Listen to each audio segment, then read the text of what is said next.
आशीष चंद्र त्रिवेदी, मैं post warden हूँ 84 घंटा पोस्ट का जी।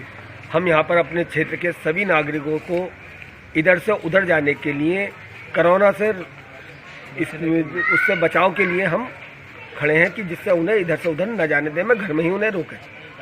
और कुछ कहना चाहेंगे आप?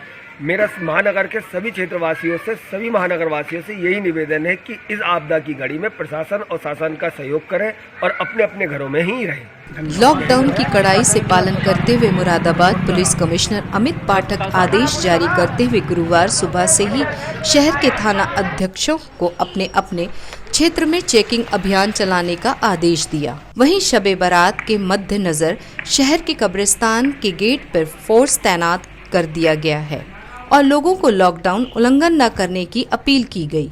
अपने आदेश में उन्होंने कहा कि यदि कोई लॉकडाउन का उल्लंघन करा तो उसके साथ कार्रवाई की जाएगी।